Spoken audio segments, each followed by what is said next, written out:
O maior bem que podemos fazer em prol da doutrina espírita é a sua divulgação. Emmanuel.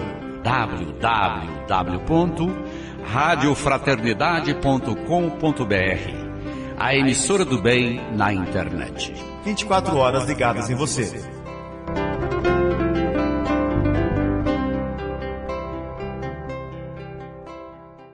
Pura e peregrina, da voz de Deus em luz de redenção, da obra de Chico Xavier em Campos, 1940. Rádio Fraternidade ao vivo, desde Uberlândia. Boa noite, meus irmãos. Vamos nesse instante fechar nossos olhos, abrir os nossos corações, para agradecermos, Senhor, por termos esta casa espírita, por estarmos durante toda essa semana recebendo esse banho de luz, de proteção e de amparo. Agradecemos, Senhor, por estarmos reencarnados e principalmente por termos condições de adquirirmos tantos aprendizados. E aproveitamos, Senhor, aqui os nossos guias espirituais, aos nossos mentores, que eles possam, Senhor, levar até os nossos lares, os lares dos nossos irmãos que estão em sofrimento, este mesmo amparo, esta mesma luz, esta mesma proteção. Que eles possam levar, Senhor, a toda esta humanidade sedenta de paz, de equilíbrio e de proteção. E rogamos também, Senhor, o vosso amparo para o nosso irmão palestrante desta noite de hoje, que vós possa intuí-lo e protegê-lo. E rogamos também, Senhor, que nos dê sabedoria, nos dê muita proteção, principalmente para colocarmos em prática, em nossos lares, em nossa vida, em nossa casa espírita, os ensinamentos aqui adquiridos. Esteja conosco, Senhor, nos protegendo, nos abençoando, hoje, agora e sempre. Que assim seja.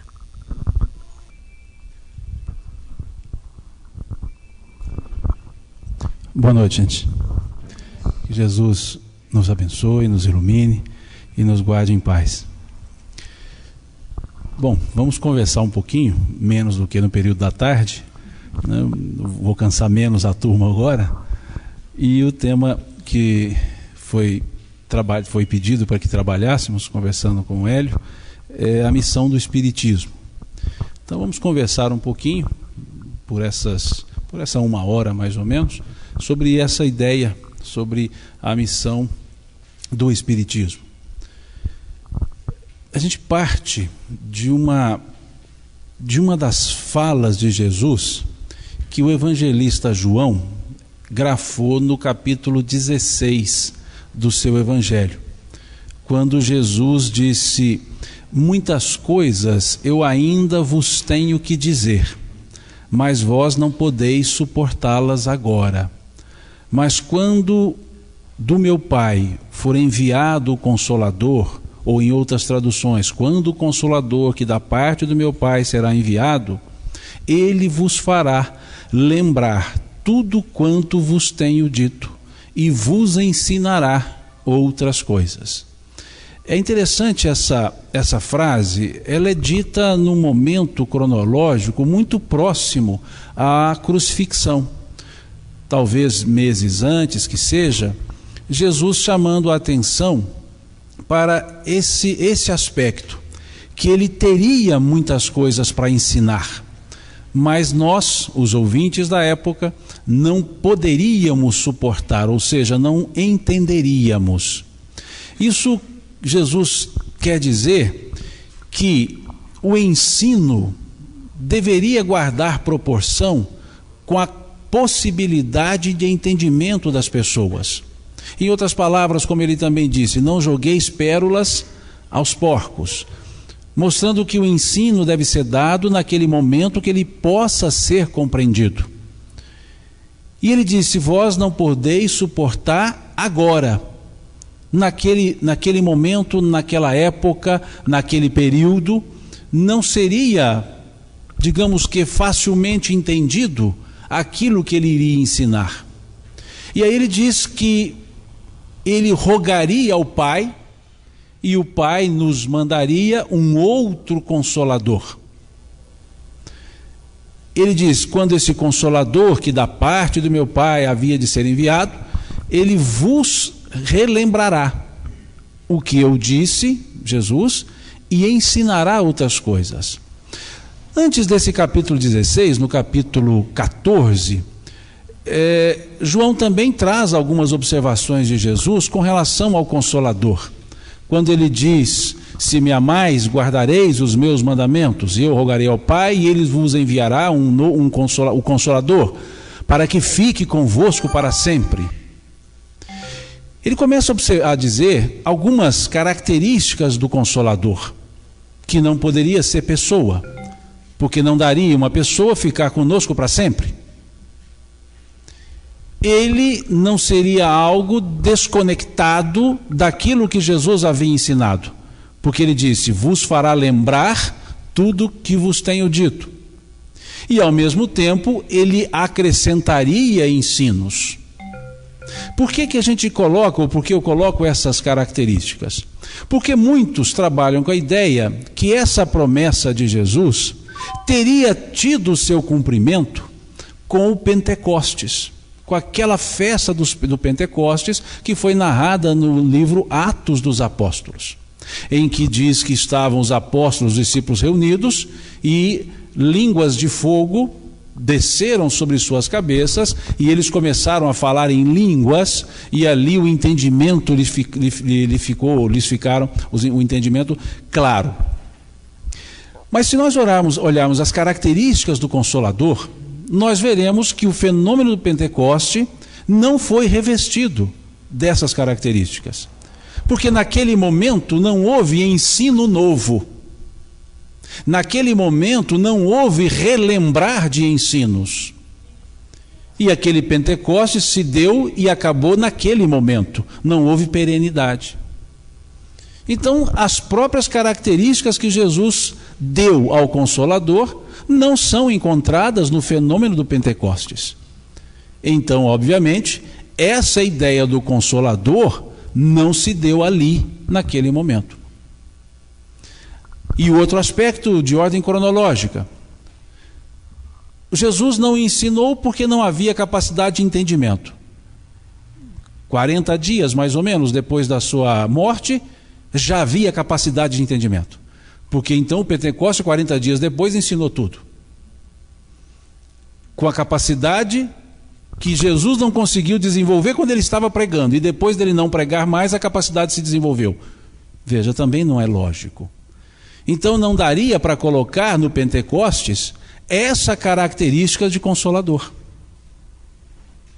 E considerando então que não havia condições naquele momento de entendimento do ensino, o ensino ficou para depois.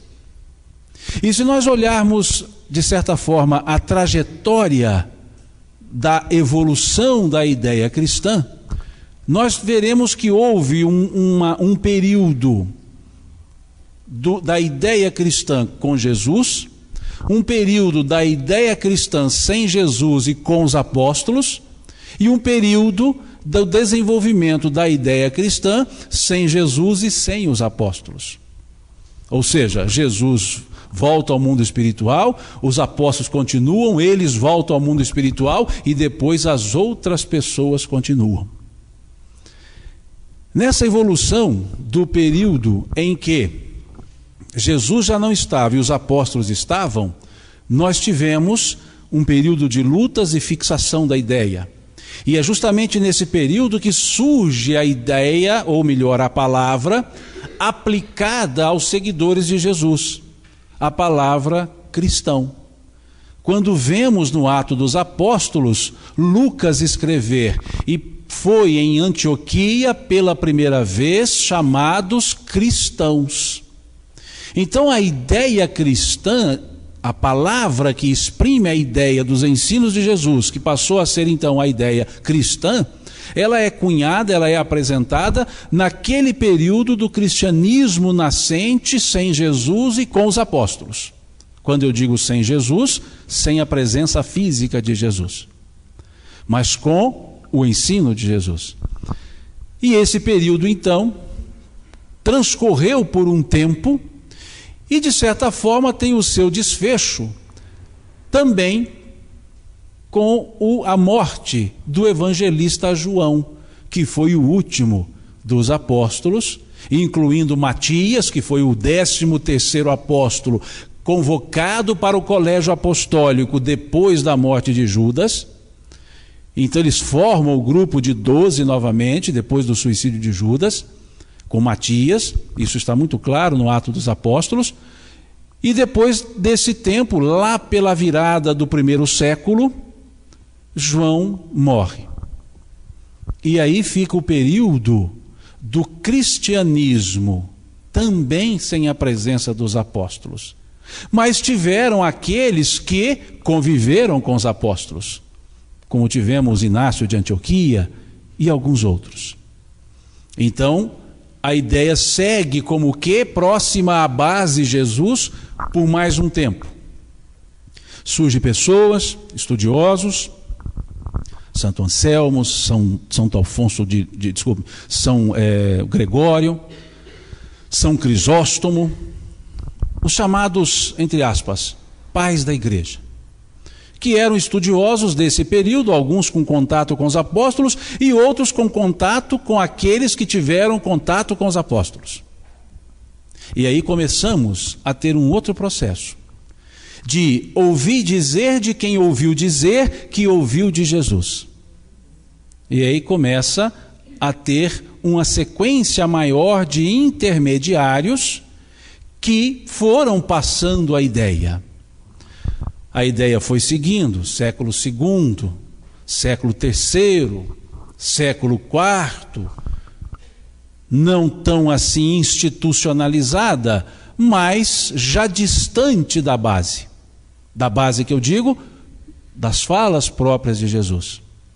No século IV, nos anos 300, nós começamos a ter uma pequena adequação, que aquela naturalidade dos encontros cristãos, dos estudos cristãos, até mesmo do aspecto esparso dos escritos, esse período foi desaparecendo, foi mudando a característica, e aí começou um período ainda não institucional, mas um período em que a ideia de instituição estava maior do que a própria naturalidade das reuniões cristãs.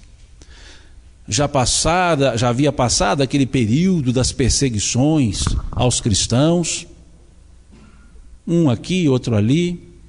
Nós já tínhamos uma força política mais forte no Oriente, na região de Constantinopla, no chamado Império Romano do Oriente.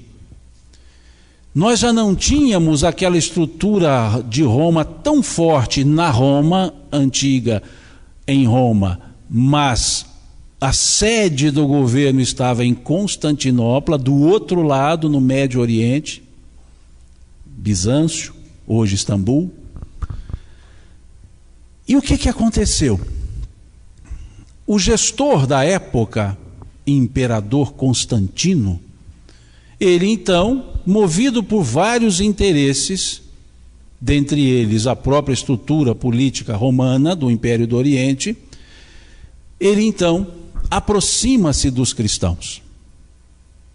Disse que pela mãe ter sido cristã e por ele ter sido curado por um dos cristãos.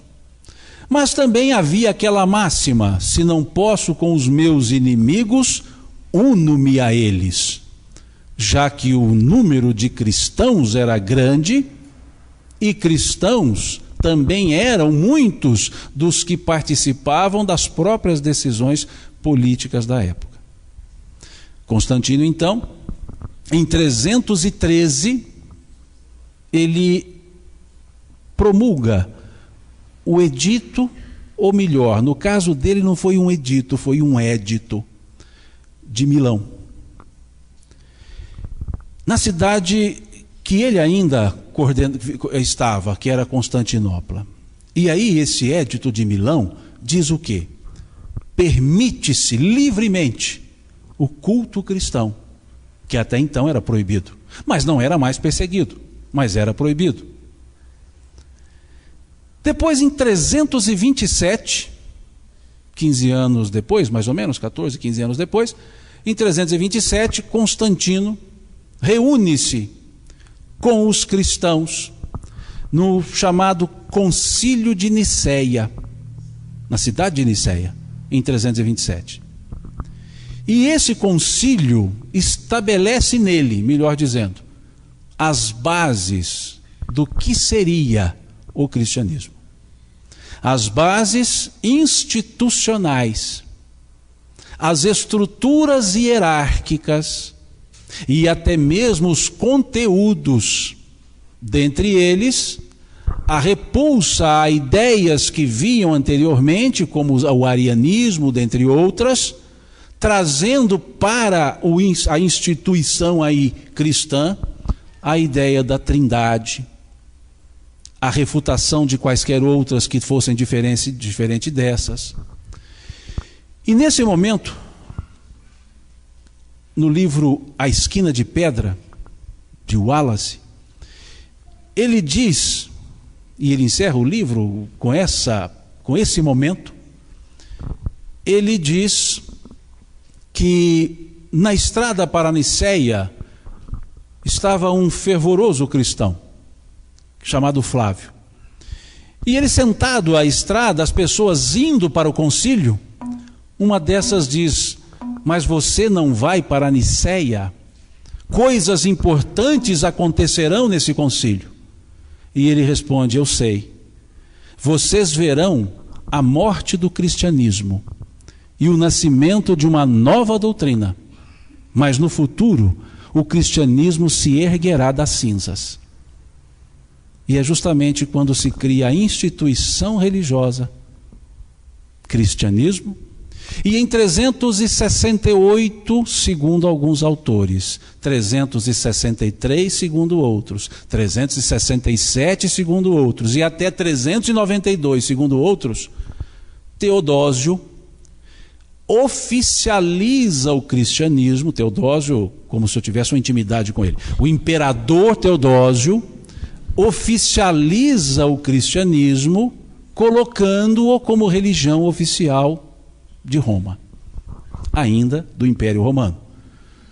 Já que ele se desfaz em 453 na Europa, mas em 476 na Europa, mas somente em 1453 é que ele se desfaz lá no Oriente. Então o que acontece? Nós passamos a ter o período que nós chamamos então de cristianismo institucionalizado. Que Flávio, esse personagem do livro A Esquina de Pedra, vai dizer que é justamente o período da morte do cristianismo. Em que sentido? Naquele sentido do cristianismo natural, daqueles que conviveram com Jesus, daqueles que conviveram com os que conviveram com Jesus, daqueles que conviveram com os que conviveram com os que conviveram com Jesus. Mas sempre na naturalidade e não na institucionalização. Os escritos esparsos já começam a ser aglutinados. Já não são mais escritos, já fazem parte de um conjunto que também foi compilado a pedido do então Papa Dámaso, a Jerônimo, conhecido São Jerônimo, e ali começa a surgir até a própria leitura institucionalizada através da Vulgata. E segue. Várias outras coisas aconteceram, mas não vem ao fato. Não vem ao caso.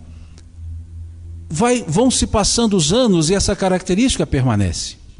a Europa deixa de ter o Império Romano, se ajustam os diversos reinos chamados pelos romanos, reinos bárbaros, de diversos povos, não um só.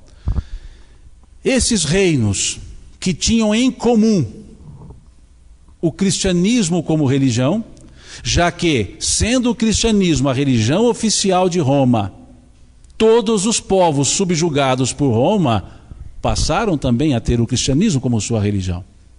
Quando enfraquece o poder romano no Ocidente, quando há a queda, 476, segue o processo, esses reinos que se degladiam para a fixação da autonomia, da soberania, esses reinos se degladiam, mas todos têm a ideia cristã como referência.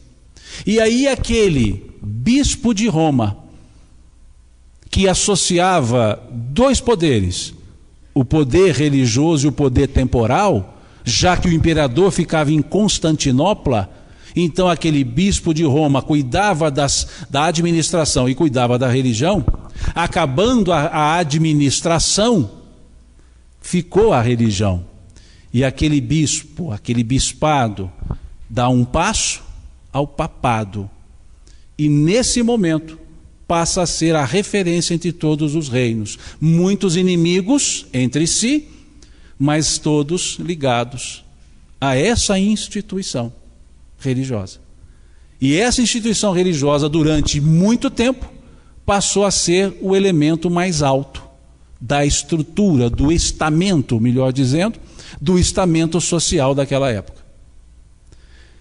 Daí então, a religião ditava os passos das pessoas, ditava as ações das pessoas, ditava o pensamento das pessoas, ditava o sentimento das pessoas.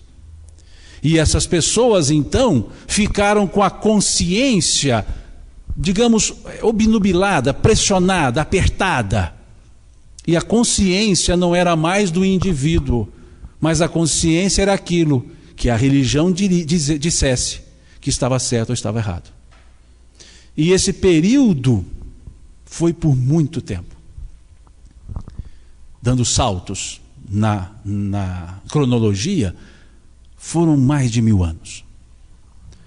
Com essa religiosidade, melhor dizendo, com essa instituição religiosa permeando a vida das pessoas e dirigindo a vida das pessoas até no aspecto da fé, que era essencialmente cega. Numa linguagem agostiniana, credum quia absurdum. Eu creio naquilo que é absurdo. Os dogmas se fortalecem, a heresia é perseguida, a discordância não tolerada e, obviamente, o pensamento obnubilado, o pensamento pressionado, o pensamento apertado. Vejam, muitas coisas vos tenho que dizer, mas vós não podeis suportá-las agora. Quantas coisas aconteceram que geraram um distanciamento entre a naturalidade dos ensinos de Jesus e a institucionalidade da religião 1000 anos depois, mais ou menos. É interessante que o escritor Gibran Khalil Gibran, ele escreve um texto em um dos seus livros, posso estar enganado, se não me engano, o livro Areia e Espuma, se não me engano, mas posso estar enganado. Ele escreve nesse livro o seguinte: uma vez a cada 100 anos, Jesus de Nazaré se encontra com Jesus dos cristãos nas montanhas do Líbano. E após conversarem longamente, Jesus de Nazaré vira-se para Jesus dos cristãos e diz: meu amigo, eu receio que nunca chegaremos a nos concordar. E vai embora e aguarda mais 1000 anos para um novo encontro. Mais 100 anos para um novo encontro. Veja que interessante essa percepção de Khalil Gibran, de um Jesus e de um Jesus. O Jesus existente e o Jesus criado. E aí a gente entende a religião natural e a religião institucionalizada. Nenhuma crítica a isso. São fatos e desenvolvimentos históricos. A mistura entre poder temporal, poder religioso, poder secular, essa mistura fez parte de toda essa história. E os interesses de domínio fizeram parte dessa história. Nenhuma crítica a isso no sentido de demérito, são fatos. E assim fica, por volta lá do século XIV, pelos anos de 1300, por volta do século XV, pelos anos de 1400, novas ideias começam a surgir. Algumas até mesmo baseadas nos pais, né, ou seja, na patrística, nos pais da igreja, da filosofia patrística. Outros no pensamento escolástico, naquele pensamento tomista de Tomás de Aquino. Mas numa época diferente. E começa aquele período que nós chamamos genericamente, só para fins didáticos, chamamos de teocêntrico. Teos, Deus, cêntrico, centro, Deus no centro, tudo girava em torno disso. Esse período teocêntrico, nós começamos a desenvolver parcamente ideias que começaram também didaticamente a caracterizar esse novo período como um período antropocêntrico ou homocêntrico, ou seja, o período em que o homem, antropos, o ser, o homem, passa a ser o centro. Porque surgem novas ideias no campo da filosofia, no campo da ciência, até no campo da religião. No campo da religião nós temos um movimento forte no século XVI, que foi genericamente chamado de reforma religiosa, que nós poderíamos chamar de forma mais profunda revolução religiosa, renascimento religioso, como quisermos. Foi precedido de um período chamado renascimento cultural. Obras, de certa forma, satíricas, criticando os elementos religiosos, como o Decameron de Boccaccio. Isso lá no século XV. A arte deixa de ser eminentemente religiosa e começa a mostrar a estrutura mais humana, como vemos no século XVI, naquele período dos 1500, com Michelangelo, Rafael de Sanzio e outros. Conhecimentos novos no campo da ciência também, com Falópio. No campo da ciência, com Kepler. No campo da ciência, com Galileu. No campo da ciência, antes dele, melhor dizendo, com Copérnico. Na estrutura religiosa, temos John Hus, Giordano Bruno, Wycliffe, Lutero e outros. Vejam, vão mudando os conceitos desse período. Não só no campo religioso, no campo também político. Os estados modernos começam a se fixar. A ideia política muito forte, de centralização de poder. A igreja começa a perder um pouco o espaço. Surge o movimento absolutista. Firmam-se bases políticas e religiosas. Surge um certo pensamento racionalista, trazendo o homem como medida de todas as coisas. O homem é a medida de todas as coisas. Não é mais Deus. Mas eram racionalistas não ateus, não materialistas. Eram, por assim, chamados deístas. Por que deístas? Criam em Deus, na criação por Deus, mas não na continuidade da regulação por Deus. É a ideia do mecanicismo. Deus, o relojoeiro, que faz o relógio anda por si. Deus faz o universo com as suas leis anda por si. Então começa-se a ter o conceito de Deus novamente, mas não um Deus distante, um Deus presente, mas não aquele Deus que movimenta as coisas. Um Deus que ora está bem-humorado, mal-humorado. Um Deus que ora cria e depois descria, não. Um mecanicismo. Esse pensamento, não que pudesse ser isso a máxima do pensamento, mas uma ideia muito forte do pensamento, cartesiano, Cogitus ergo sum. Penso, logo eu sou. Veja, eu não sou porque fui criado, eu sou porque eu sei que eu sou, eu penso a meu respeito. Então começa a dar ao pensamento, à razão, o elemento de fixação da pessoa. Desse movimento vão surgindo outras escolas, no campo político, no campo religioso, no campo filosófico.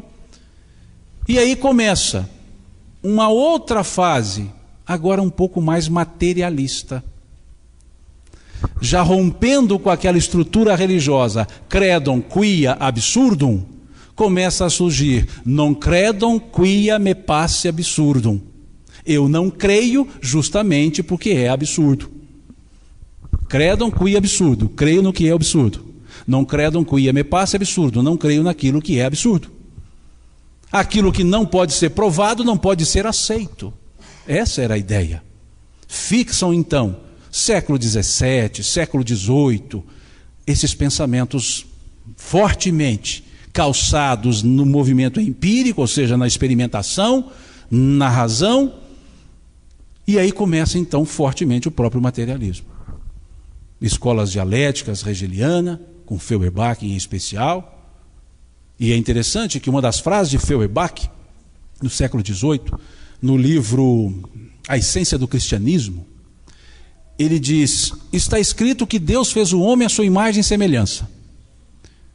Eu entendo, dizia Feuerbach, que o homem fez Deus à sua imagem e semelhança, pois Deus carrega mais defeitos humanos do que qualidades divinas.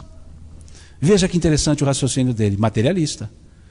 Um Deus ciumento, um Deus que pune, um Deus que é perfeito, mas faz coisa não perfeita, porque depois ele destrói, não está bom, vou tirar.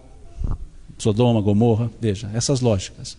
Então esse tipo de pensamento, esse tipo de forma que obnubilava, que apertava o pensamento, alguém rompeu com isso e disse, isso não tem lógica.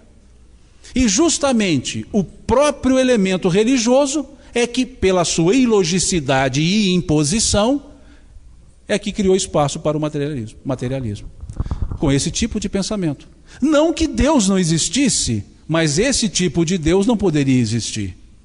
Como também, no século XIX, um pouco mais cedo, um outro pensador da escola hegeliana, contemporâneo e até colega de Feuerbach, mas com uma outra linha materialista, não o materialismo absoluto como tinha Feuerbach, mas o chamado materialismo dialético, que é Karl Marx.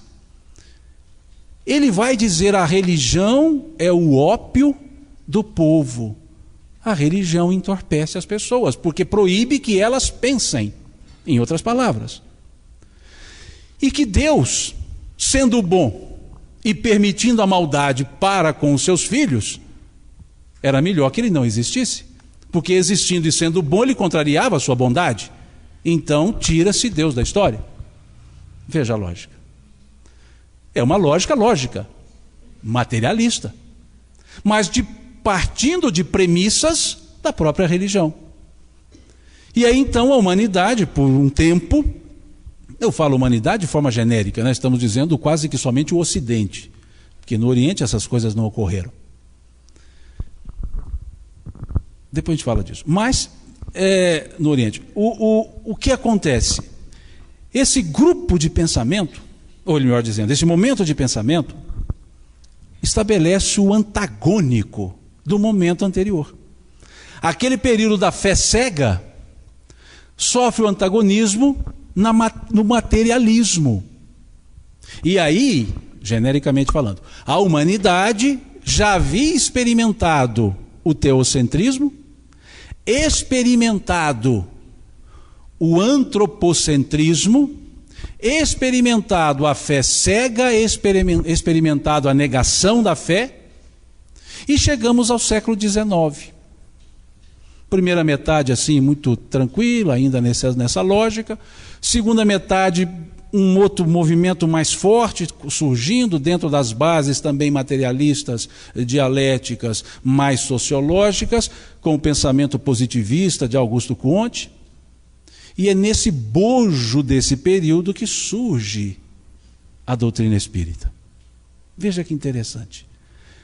Ela não surge no período da fé cega, ela não surge no período do racionalismo, materialismo ou positivismo específico. Veja que esse século XIX ele é rico em termos de efervescência cultural, filosófica, sociológica. Movimento comunista, movimentos positivistas, movimento capitalista, movimento imperialista. Veja quantas coisas ocorrendo nesse século XIX.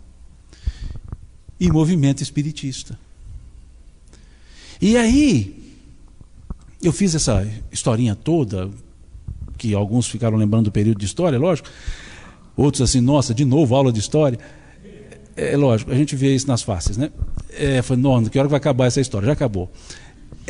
Veja o que acontece. Para entender uma frase de Emmanuel. Isso tudo para entender uma frase que ele escreve no livro A Caminho da Luz. Quando ele escreve: o Espiritismo veio na hora psicológica das grandes transformações ajustar o espírito humano. Para entender essa frase, tem que entender essa história toda, para saber que o século XIX, na segunda metade, era a hora psicológica das transformações. A hora psicológica em que já experimentei a fé cega e já experimentei o materialismo. E agora eu preciso da ideia do meio. Eu já havia esticado o elástico para cá e o elástico para lá, já estava no limite. A tendência era voltar ao centro.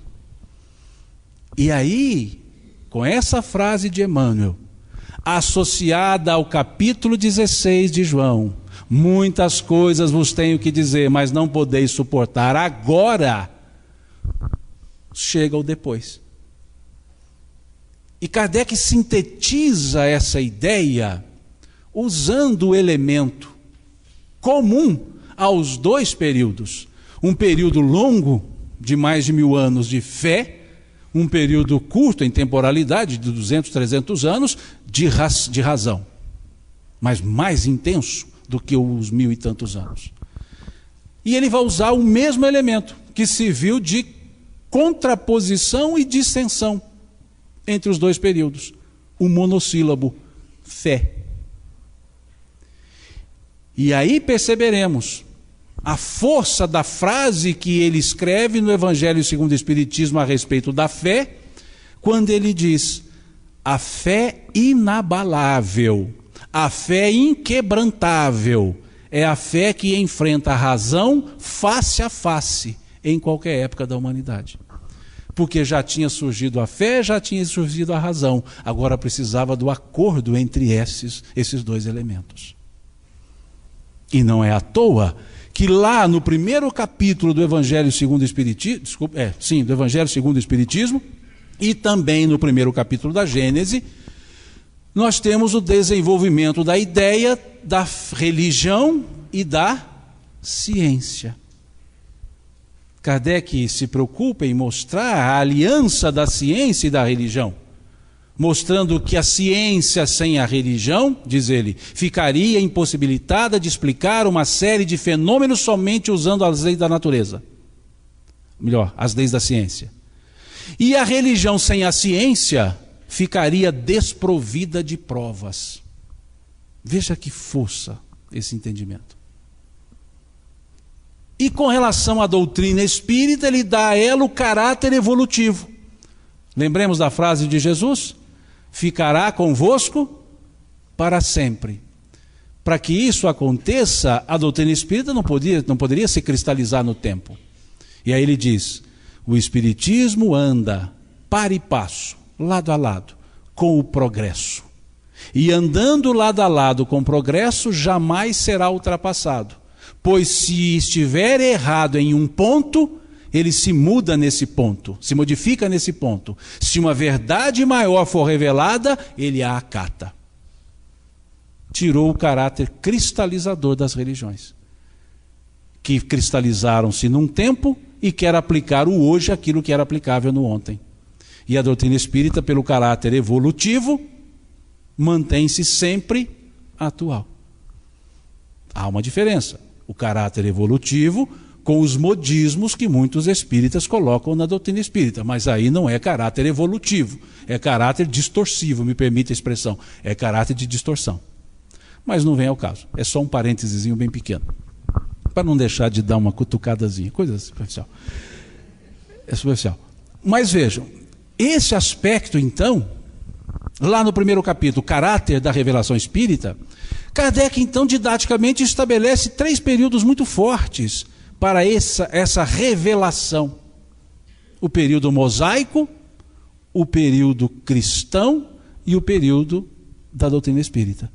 Ele coloca a primeira revelação de coisas importantes, profundas e diferentes lá em Moisés, coloca um novo momento em Jesus, como não contrariando Moisés, mas desdobrando o próprio princípio mosaico. Não foi à toa que Estevão, como cantado numa música aqui, mas na parte anterior dessa parte da música, Estevão no seu discurso, ou na sua pregação, ou na sua oratória, como queiram, na sua exposição, no seu seminário, o que vocês quiserem, foi dizer: Moisés é a porta, Jesus a chave. Conforme vemos no livro Paulo e Estevão. E depois Emmanuel foi dizer: Jesus é a porta, Kardec é a chave. Mostrando que em cada momento revela-se o que ficou não claro no momento anterior, em função de um novo momento de consciência que permite entender as lacunas do momento anterior.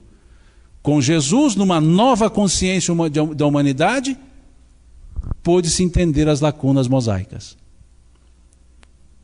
Com o Espiritismo, com a nova consciência da humanidade, pôde-se entender, ou melhor, pôde-se interpretar aqueles ensinos de Jesus. Como se estivéssemos hoje ouvindo aquilo que Jesus havia dito para os próprios apóstolos, quando eles, os apóstolos, perguntaram a Jesus: por que falas em parábolas? E ele diz: falo a eles em parábolas, porque eles vendo não veem e ouvindo não ouvem, mas a vós é dado conhecer os mistérios do céu, e a vós não vos falo por parábolas. Veja que interessante. No capítulo 16 também do Evangelho de João, lá no finalzinho já, depois dos versículos 18, do capítulo 16, há uma passagem muito interessante. Jesus havia dito anteriormente que tudo que nós pedíssemos a Deus, em nome dele, ele rogaria ao Pai para que nos atendesse. Pedis em meu nome e eu rogarei ao Pai por vós. Mas no capítulo 16, na segunda metade do capítulo, Jesus diz aos discípulos: chegará o dia em que falarei abertamente a respeito das coisas do Pai. E nesse dia não mais direi que rogarei ao Pai por vós, pois o Pai é o mesmo. Veja que interessante. Vai chegar um momento em que as coisas não são mais obnubiladas, a mente não está obnubilada, as coisas não são mais escondidas, vão ser abertamente faladas. E nesse momento, não há por que ele rogar, nós já podemos fazer direto, porque entenderemos a nossa própria dimensão. Veja que interessante. Isso tudo no capítulo 16. É um capítulo que dá para estudar uns bons meses. E o 17, então, é uma festa de beleza, que é uma prece que Jesus faz pelos discípulos. E é mais, é uma prece que Jesus faz por nós. Nós, que eu digo nós aqui, os da internet também. Vejam, ele disse lá: Pai, eu não só vos rogo por esses que aqui agora me ouvem, mas rogo também por todos aqueles que no futuro vierem a crer em ti por causa das minhas palavras. E nós cremos em Deus por quê? Por causa das palavras de Jesus. Nós somos os recebedores dessa prece de Jesus. E se já achamos que alguém orar por nós é bom demais, imagina Jesus tendo orado por nós. Aí é ótimo demais. Então vejam que riqueza. E tudo isso, Flávio disse, lá, no Esquina de Pedra, a morte do cristianismo. Mas ele se reerguerá das cinzas. E aí entendemos então Porque atribui-se à doutrina espírita o caráter de cristianismo redivivo, soerguendo. Não é erguendo, é soerguendo, com dificuldade. É um soerguimento. Que não é assim, vou dar um pulinho. É com dificuldade, com esforço. Esforço de aprendizado, de consciência. Por isso veio no século XIX. Na hora psicológica das grandes transformações. Como disse o Espírito Emmanuel no livro A Caminho da Luz. E aí, lá atrás, Jesus disse: eu não vim destruir a lei, mas dar-lhe o seu verdadeiro cumprimento. E como começamos o Evangelho segundo o Espiritismo? Justamente com essa citação: eu não vim destruir a lei, mas dar-lhe o seu verdadeiro cumprimento. Da mesma forma, a doutrina espírita começou a explicar os próprios ensinos cristãos. Do Jesus de Nazaré, e não do Jesus dos cristãos, na ideia de Gibran Khalil Gibran. E aí começou a desvelar. E com qual missão? Dissemos hoje à tarde. O que está escrito no capítulo, na conclusão, número 5 do Livro dos Espíritos. Com o Espiritismo, a humanidade entrará numa nova fase, a do progresso moral, que lhe é consequência inevitável. Veja, o objetivo da doutrina espírita é propiciar à pessoa, ou às pessoas, o seu próprio crescimento moral. Propiciar, mas não fazê-las crescer moralmente.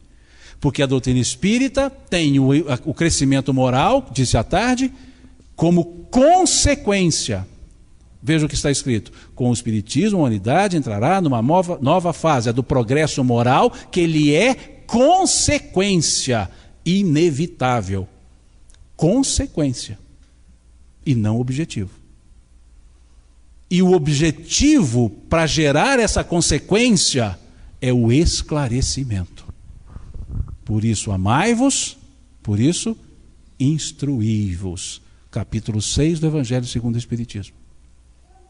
E é interessante, porque essa mensagem, na qual consta essa máxima do amai-vos e instruí-vos, essa mensagem, ela justamente dá o caráter de retorno do pensamento cristão. Quando começa lá dizendo: venho como outrora aos filhos transviados de Israel trazer a verdade e dissipar as trevas. O Espiritismo, como outrora a minha palavra, deve lembrar aos homens que acima deles reina o Deus justo e o Deus bom, que faz elevar as ondas e ceifar as plantas. Vejam, eu que no passado disse: vinde a mim todos vós que estáis cansados e fatigados. O Espiritismo, como ceifeiro, reúne o bem esparso na humanidade. Veja, é uma mensagem belíssima, o Advento do Espírito de Verdade, que também encontra-se no livro dos Médiuns, no último capítulo das dissertações espíritas, a mesma mensagem, com apenas uma diferença na primeira frase de introdução. Que lá vem uma frase introdutória, no Evangelho segundo o Espiritismo não tem essa frase introdutória, mas é a mesma mensagem, mostrando então esse caráter redivivo e com essa missão esclarecedora. E como mostramos hoje aqui também na conclusão número 5, quando Kardec dizia que o Espiritismo é forte porque se apoia nas próprias bases da religião, quais sejam Deus, a imortalidade da alma, ou seja, a alma, e as penas e gozos futuros. Ele traz os 3 elementos. E aí então, nós vemos que, pelo ensino espírita, essa missão de esclarecer, como na letra da música do Espírito Espírita, dessa última cantada agora, Céu, consolar e esclarecer, levaremos todos juntos a verdade. Com essa missão de esclarecer e consolar, porque na verdade o esclarecimento permite-se chegar ao consolo, Porque quando eu sei a origem, eu entendo o presente e encontro as saídas. Então, pelo esclarecimento, chega-se ao consolo, e essa missão esclarecedora, confortadora, nos permite, por decorrência, renovar os nossos valores, crescermos moralmente. Não foi à toa que no capítulo 17 do Evangelho segundo o Espiritismo, se não me falha a memória, no item 6, está dito: reconhece o verdadeiro espírita pela sua transformação moral e pelos esforços que empreende no sentido de domar suas más inclinações. A questão ali não está na transformação, o ponto-chave está nos esforços. Pela sua transformação moral e pelos esforços que empreende no sentido de domar suas más inclinações. O que faz da doutrina espírita não uma doutrina impositiva, em que é obrigado a transformar-se. Não, porque precisa compreender primeiro. E a compreensão é pessoal e individual em cada momento pessoal da transformação psicológica. E a partir daí, então, a transformação surge. Ela não é impositiva, como não foi impositiva a ideia de Jesus, quando diz: aquele que quiser vir após mim, renuncie-se a si mesmo, pegue a sua cruz a cada dia e me siga, conforme está no capítulo 16 do Evangelho de Mateus. Aquele que quiser. Também Jesus não era impositivo. Ele convidava. Mas, como disse o Espírito Miramês, o convite de um superior é irresistível. E não foi à toa que aqueles discípulos seguiam a Jesus com poucos segundos de segue-me. E as pessoas seguiam. O convite de um superior é irresistível, dizia o Espírito Miramês.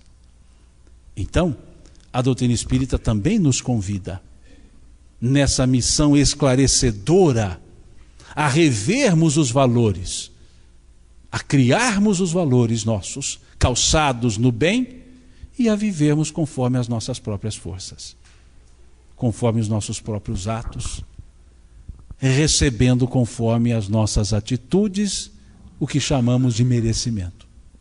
Não o merecimento, agora merece, agora não merece, mas recebendo em função da consequência daquilo que fazemos.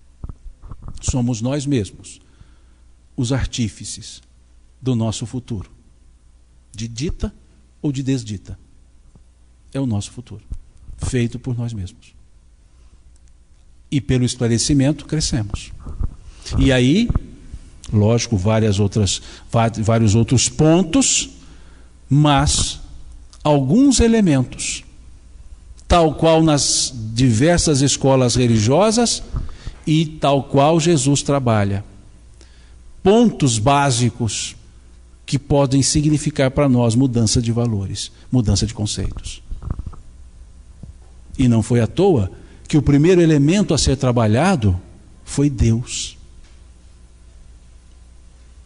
O que é Deus? Então, Deus é uma das bases da doutrina espírita. Deus é um dos elementos básicos da doutrina espírita. Mas não o Deus antropomórfico, aquele Deus que Feuerbach criticou. Não aquele Deus mosaico ciumento, como vemos no capítulo 20 do livro Êxodo, lá do Velho Testamento.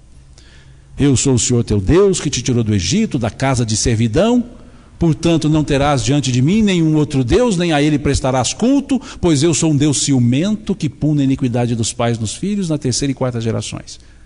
Em algumas traduções, pois eu sou um Deus zeloso, mas em outras traduções, sou um Deus ciumento, que é a primeira palavra a ser aplicada ao vocábulo.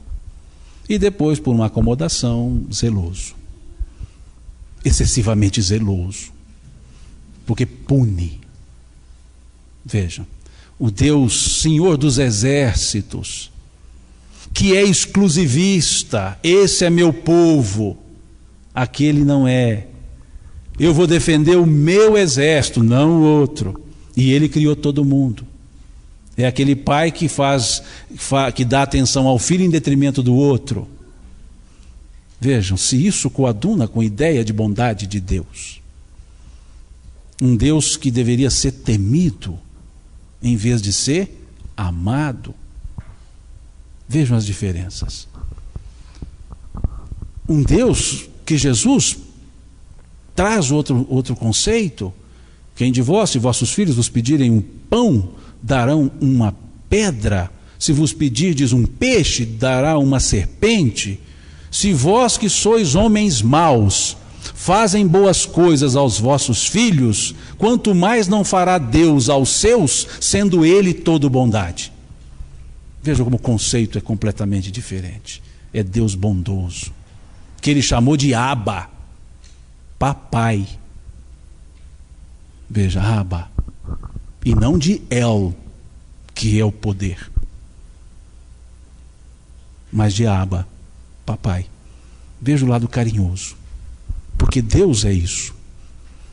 E aí então a doutrina espírita traz a ideia de Deus. Não antropomórfico, porque não se perguntou quem é Deus, mas o que é Deus. Uma resposta filosófica de grande profundidade, que traz, incita a ideia de grandiosidade e de dificuldade intelectiva de entendimento, mas que traz os princípios. Inteligência suprema do universo, causa primária de todas as coisas, causa causal. Veja que interessante. Inteligência suprema. É interessante isso, porque ele não disse inteligência única. A resposta não foi Deus é a inteligência única do universo. A resposta foi Deus é a inteligência suprema do universo. E o que é supremo? É o que está acima. Se está acima, é porque tem algo que está abaixo. Senão não seria supremo. Se a inteligência é suprema, é porque existem outras inteligências. Porque senão a resposta seria Deus é a inteligência única do universo. E a resposta foi Deus é a inteligência suprema do universo. Mas onde estão essas outras inteligências? E aí vamos para a questão de número 76 do Livro dos Espíritos. Que definição pode se dar dos espíritos? São os seres inteligentes da criação. Povoam o universo dentro e fora da matéria. Veja que interessante. São os seres inteligentes da criação. Deus é a inteligência suprema. Qual palavra se assemelhou nas duas definições, para Deus e na definição para espírito? Inteligência.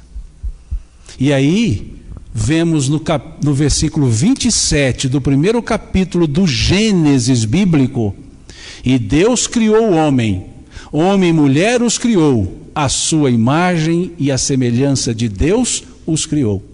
Aquilo que era simbólico, os Espíritos mostraram que era em essência. Somos ou não semelhantes a Deus? Em que elemento? A inteligência. Mas há um detalhe. Na questão de número 1, a palavra inteligência é um substantivo. Deus é a inteligência suprema do universo. E quando aplicada aos espíritos, são os seres inteligentes, ou seja, um adjetivo. Veja que interessante. Não são as inteligências menores, no sentido de igualdade. São os seres que trazem a característica dela. E não temos nós a própria essência do Criador? Então o Criador é a inteligência, nós somos os seres que trazemos o atributo da divindade, ou seja, a inteligência. Somos os seres inteligentes. A inteligência em Deus é o quê? A perfeição. A inteligência em nós é o quê? A perfectibilidade. Por isso é que nós evoluímos, porque temos a essência do Criador em nós. E a essência é a inteligência, a essência é a perfeição. Então não somos perfeitos, mas caminhamos para a perfeição, porque trazemos o próprio germe dessa perfeição, a perfectibilidade. Por isso nós nos melhoramos. Daí então o espírito também ser um ponto basilar da doutrina espírita. Deus e espírito. Dois elementos chaves para entender o pensamento espírita. Preciosismo de análise. Primeira e primária são adjetivos da causa. O elemento é a causa. Por isso eu disse causa causal. Causa é o núcleo. Primário ou primeiro é o adjetivo. É um preciosismo de tradução. Primeira é porque surge a segunda. Primária é porque tem a secundária. É a mesma coisa. Etimologicamente não há diferença nas palavras. Primariedade, primeiridade. Não há diferença. Apenas aplicação em casos concretos, casos específicos. O importante não é primeiro ou primário, o importante é a causa. Deus é a causa. E essa causa é interessante. Porque no primeiro capítulo, versículo 1 do livro Gênesis bíblico, não há Gênese, o livro Gênesis diz o quê? No princípio era Deus. Veja, no princípio. Parte-se já dele. E não ele como depois. Então por isso é causa o elemento. Tudo que foi feito por causa de Deus. Veja como é que o Gênesis vai trabalhando. E é interessante. Um parênteses. No simbolismo do Gênesis bíblico, no simbolismo, qual foi o móvel da ação criadora de Deus? Qual ferramenta que ele usou para criar tudo? No simbolismo do Gênesis? A vontade, mas expressa por quê? Por qual coisa? Pela voz, pela palavra.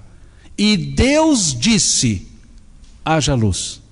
E Deus disse: faça isso. E Deus disse, vejam, a palavra, o Logos. Como é que começa o Evangelho de João? No princípio era o Verbo. Veja, tudo que foi feito por causa do Verbo. E o Verbo se fez carne, e o Verbo estava com Deus, e o Verbo era Deus. E o Verbo se fez carne. Veja que interessante. No princípio era a palavra. Tudo que foi feito pela palavra. E a palavra se fez carne e habitou entre os homens. A mensagem chegou. E nós damos tão pouco valor à palavra que ficamos falando mal dos outros. Quando a palavra é para ser construtiva e não destrutiva. Porque tudo que foi feito por causa do Verbo, por causa da palavra. E Deus, e o Verbo era Deus, numa análise muito tranquila da gramática portuguesa e da sintaxe. O Verbo era Deus todas as vezes que temos um verbo de ligação, o verbo ser, por exemplo. O que vem depois é predicativos, é predicado, é qualidade, não é substantivado. O Verbo era Deus. Deus, naquela construção da frase, Deus é qualidade do Verbo. E o Verbo era Deus. É como se eu dissesse, o Verbo tinha divindade e o Verbo era divino. Então ali Deus não é o substantivo, ali Deus é o complemento, porque vem depois do verbo de ligação. Uma pequena análise gramatical já derruba qualquer ideia de que Deus encarnou. Isso também, João escreve em grego, isso também está na gramática grega. Do mesmo jeitinho, é a mesma construção. Então não tem por que teologizar uma frase que gramaticalmente é clara. Deus passa a ser, naquela frase, o predicado do sujeito, o verbo. Sem querer cansar ninguém com aula de português. Mas é isso. Deus, o verbo é sujeito. Era. Deus é predicado do sujeito. Então é só uma característica e não o próprio substantivo. E isso a doutrina espírita deixa claro. Jesus é um princípio básico da doutrina espírita. Questão 625 do Livro dos Espíritos. O tipo perfeito, guia e modelo. Mas Jesus não é a encarnação de Deus. Jesus é a encarnação do Verbo, da palavra. E o que ele fez? O uso da palavra, ensinando-nos. Vejam que coisa bonita. João e Gênesis. Só trabalhar com os dois entende bem qual era a função de Jesus. E aí então, Deus, Jesus e Espírito, elementos primordiais da própria doutrina espírita. E depois outros elementos, como a reencarnação, como a comunicabilidade dos espíritos, como a pluralidade dos mundos habitados, como a lei de causa e efeito, como o princípio da evolução, são elementos básicos da doutrina espírita. Como a mediunidade, a comunicabilidade dos espíritos. Elementos básicos da doutrina espírita. E esses são os elementos de ensino. Entendendo causalidade e efeito, eu entendo o sofrimento. Entendendo o sofrimento, eu me liberto dele, por compreendê-lo. Entendendo reencarnação, eu entendo o senso de justiça divina, conforme questão 171 do Livro dos Espíritos, onde está baseada a verdade da reencarnação, na justiça de Deus. E aí eu começo a entender a bondade de Deus, justamente pela própria ideia da reencarnação que causa a sua justiça. Entendendo a mediunidade, eu entendo a imortalidade da alma, que também é um princípio básico da doutrina espírita. E entendendo a imortalidade da alma, eu mudo a minha maneira de enxergar a vida. E aquilo que eu chamo de vida nada mais é do que um momento, que nós chamamos de encarnação. E começo a entender que encarnação não é sinônimo de vida, é uma etapa da vida. O que significa que acabando a encarnação não acaba a vida, porque senão eu deixo de ser imortal. E eu começo a entender que eu não tenho mais vidas, eu só tenho uma. Porque reencarnar e desencarnar são elementos dentro da vida. Desde que Deus me criou ad infinito, eu sou o mesmo, melhorando-me, ora encarnado, ora desencarnado, ora encarnado, ora desencarnado, mas sempre vivo. Então eu só posso ter uma vida, porque vida não é sinônimo de encarnação. E os desajustes da encarnação não são para toda a vida. São oriundos da encarnação para todo momento que eu levar para reparar o que eu fiz. Vejam como muda todo o conceito existencial.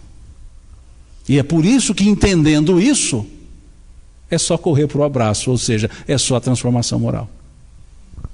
Porque uma vez entendendo, não dá para continuar vivendo do jeito que vivíamos. E aí muitos começam a dizer, mas espírita entende essas coisas, fica gostando demais de sofrer. Porque só fala em sofrimento. Não. Ninguém, não é só espírita, ninguém gosta de sofrer. Mas se sofre quando tem compreensão, sofre com gosto. Que é diferente de gostar de sofrer.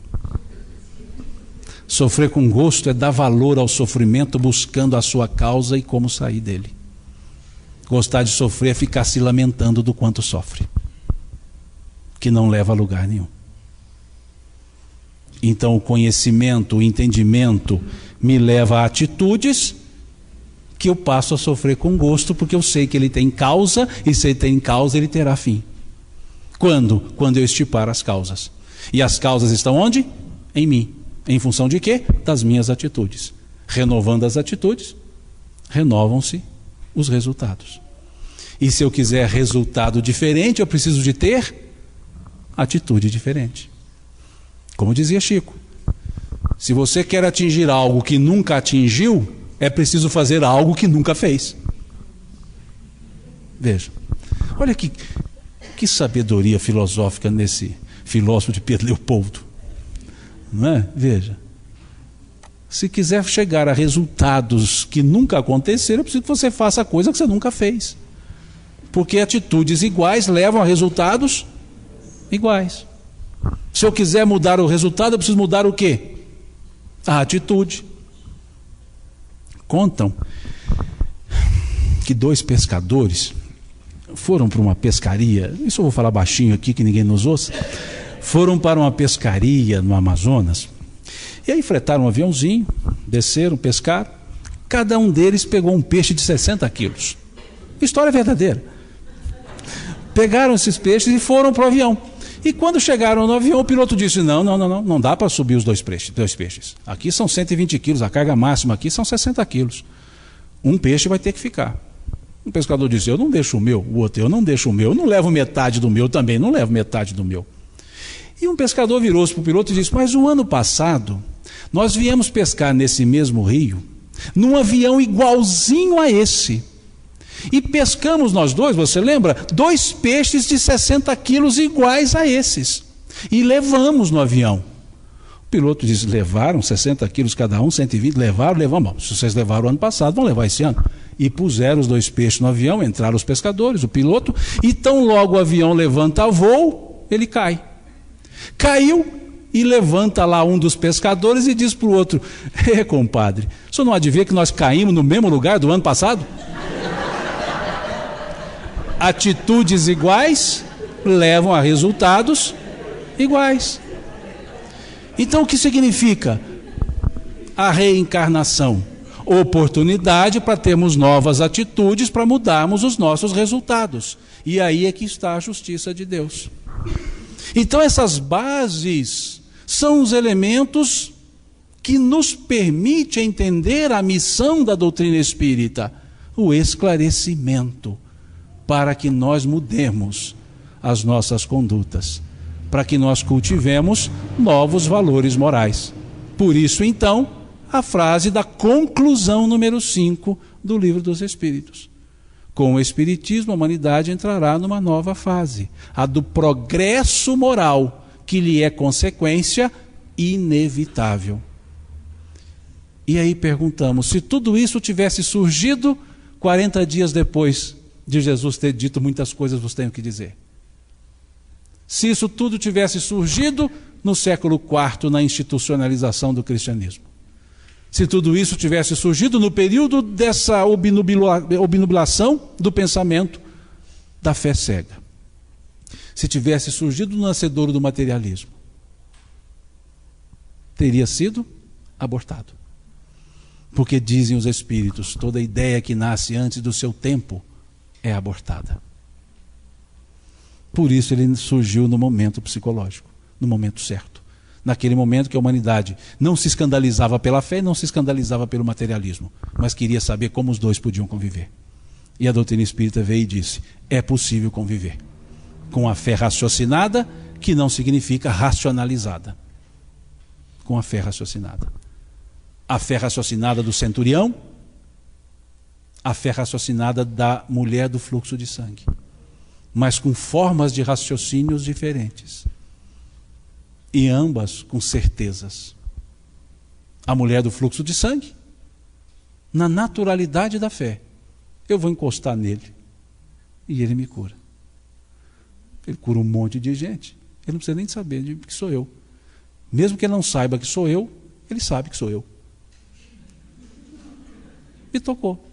Por trás, é interessante isso, não foi pela frente, foi por trás. Para mostrar assim, olha, não vai ver mesmo. E não empurrou, deu um toque. E Jesus, na hora desse toque, fala, para. Ela deve ter gelado de medo, né? Para. Alguém me tocou. Pronto, me descobriu. Deve ter pensado. Alguém me tocou. E Pedro, com toda aquela sua característica de entender as coisas, Senhor, como tu diz, alguém me tocou se todos te empurram? Veja. E Jesus disse, alguém me tocou, pois de mim saiu poder. Em outras traduções, de mim saiu virtude. A fé natural, que não era cega, era racional, mas natural. E muitas vezes, pela ideia de fé racional, nós matamos a fé natural. Porque queremos uma fé racionalizada, em vez de uma fé raciocinada. E ela raciocinou. Esse homem exala virtude. Esse homem exala poder. Se ele é o homem, então não tem que questionar, vou encostar e está pronto. E estava pronto. E o centurião usou uma racionalidade característica dos romanos, pelo pensamento. Senhor, eu sou comandante e eu sou comandado. Se dizem a mim faz, eu faço. Se digo aos meus façam, eles fazem, sem que eu esteja perto. Tu tens os teus exércitos. Dize uma só palavra e meu servo será curado. Porque Jesus levantou-se quando o centurião lhe chamou e disse, vamos à sua casa. E ele diz, eu não sou digno que entres em minha casa. Ou seja, fala daqui que ele vai ser curado de lá, porque quem dá ordem e tem com quem cumpre, não precisa estar presente. Porque eu faço isso e fazem isso comigo. Veja a razão que ele usou. A lógica pelo pensamento. E Jesus disse, grande a tua fé, vá que teu servo está curado. E não parou aí. Virou-se para os discípulos e disse, em toda a minha andança por Israel, jamais vi tamanha demonstração de fé como a desse homem. E era um gentílico, um romano. Veja que interessante. E é isso que o Espiritismo resgata, a fé.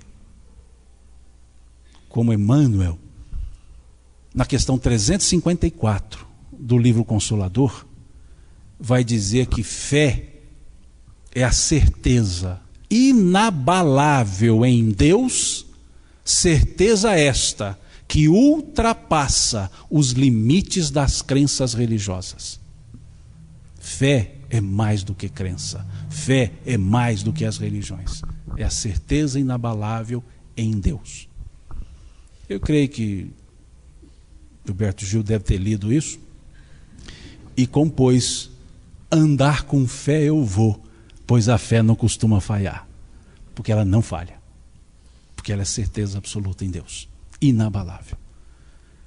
E essa é a fé resgatada pela doutrina espírita, que não é exaltada, não é submissa, é serena, porque ela é a certeza. E tendo a certeza, por que viver de forma titubeante? Por que viver de forma preocupada? Por que viver de forma desesperada? E acreditamos nas palavras de Jesus, e ele disse lá no capítulo 28 do Evangelho de Mateus, estarei convosco até a consumação dos séculos. E achamos que ainda estamos sozinhos. E ele é aquele que na letra da música foi chamado de amigo presente, que vem lá do infinito me amar em meio ao silêncio. E a gente acha que está sozinho e desamparado. Isso é um diferencial para nossas vidas. A fé inabalável, com todo o conhecimento explicativo da nossa existência e a mensagem do Cristo. Se não quiser melhorar, é por vontade própria. Aliás, se não melhorar, é por vontade própria. Porque se quiser, dá para ir. Capengando, mas dá para ir. Um passo a cada dia. E a gente vai se melhorando. Transformando-se. A cada dia. Estacionando em uns. Crescendo um pouquinho mais nos outros. Mas nunca diminuindo. Sempre naquela máxima do Clark Kent. Vulgo super-homem. Para o alto e avante. Essa é a ideia que advém dessa certeza espírita. Para o alto e avante. Agradeço, Hélio, o convite que me fez para estar aqui. Cansei uma turmazinha hoje de manhã, de tarde aqui. Não tem nada disso. Não tem nada mais importante que convite de amigo, né? Porque o convite do superior é irresistível. Então a gente vem com prazer. E eu agradeço mesmo, de coração, a oportunidade de ter estado aqui, de conversar um pouquinho. Desculpe-me se porventura alguma coisa não ficou clara, não ficou bem explicada, ou possa ter contrariado alguém, não é a minha intenção com isso. E espero que a gente possa nos ver em outras oportunidades para vocês nos momentos expiatórios do cansaço. E para mim, no momento prazeroso de rever alguns amigos, de receber o Pequeno Príncipe de presente para uma leitura depois assim de um bom tempo de leitura, que a gente naquele primeiro momento, no momento romântico, diz lá que tu te tornas eternamente responsável por quem cativas, e depois no momento mais maduro a gente percebe que a gente realmente é responsável por quem a gente cativa. E não podemos frustrar essas pessoas com as nossas atitudes impensadas. E nós cativamos os nossos filhos, nós cativamos esposa, esposo, amigos. E somos responsáveis por eles, como eles por nós. Como vocês responsáveis por mim, porque me cativaram. E na letra da música, cativar é amar. É também carregar um pouquinho da dor que alguém tem que levar. E por isso somos eternamente responsáveis pelos que cativamos. Muito obrigado a vocês, de uma forma bem mineirinha nossa. Deus lhes pague pela paciência, Deus lhes pague pela atenção, e que as bênçãos de Deus estejam sempre conosco, sempre com vocês, com as famílias, com esta casa. Que a Rádio Fraternidade continue esse trabalho, né? O Rubens, a Mônica, o Soélio, que eu tenho encontrado com eles em lugares assim que uma rádio nunca esteve, como vemos na Jornada das Estrelas, indo aonde nunca jamais o homem esteve, então indo aonde nunca a internet esteve, e eles estão lá divulgando a mensagem, esbarrando em algumas questões de ordem circunstanciais, mas que vão caminhando e vão divulgando esse trabalho. E a gente vê o quanto que é útil isso para quem não pode estar em um lugar e acaba estando pela própria internet, pela própria divulgação da rádio. Então que Deus abençoe esse empenho de vocês, essa força de vontade que vocês têm, que despende não só esforços físicos, mas também monetários, e que vocês possam continuar com esse trabalho, como várias outras web rádios que a gente vê no meio espírita e também nas TVs do meio espírita. E aí paramos por aqui, já que é fim de semana, vocês têm que descansar, e quem sabe o ano que vem a gente volta a conversar. Muito obrigado, gente.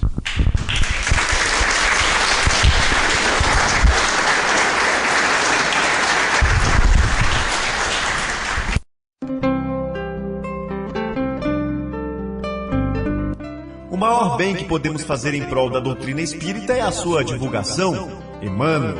www.radiofraternidade.com.br, a emissora do bem na internet. 24 horas ligadas em você.